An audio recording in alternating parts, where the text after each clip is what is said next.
करो, अगर तुमने माँ के मेरे साथ 20 जगह माफी ना हो तो मुझे कब बचाओ। जी क्या कह रहे हैं आप? जाओ। नहीं बोले, क्या बोल रहे हैं आप? मैं आप कह रहा हूँ कि आप बहुत ही नालायक एसएसओ है। आप गाली क्यों दे रहे हैं मुझे? गाली नहीं दी आपने अभी कहा है नहीं दी, नहीं दी। आपने ये नहीं, आप जो नंबर बंदा प्लेट करे। के ऊपर भी आपने प्रेस लगाया हुआ है, हाँ। ये आपको अलाउ नहीं है। ये हम क्यों अलाउ नहीं है? अलाउ नहीं है, आपने नंबर छुपाया हुआ आई एम है। The chief editor of the news law. बेशक आपने नंबर छुपाया हुआ है, आपको ये अलाउ नहीं है। आप इतने बदतमीज।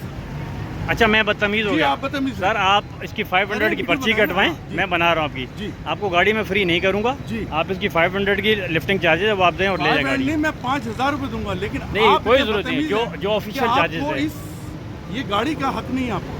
क्यों नहीं हक? इसलिए ये आपने सही काम किया हुआ है। आपने बदतमीजी बात कर रहे हैं। मैंने आप आपसे वहाँ से सर मैंने आपसे कोई बदतमीजी नहीं की। आपने बदतमीजी आप मुझे कह रहे हैं कि मेरी औकात क्या है? आप मुझसे कह रहे हैं कि मेरी औकात क्या है? मैंने नहीं बोला। मेरे पास मैं आपने कसम मुझे खा आपने सकता हूँ। फ़ोन किया, मेरे पास दिखाएं रिकॉर्डिंग है।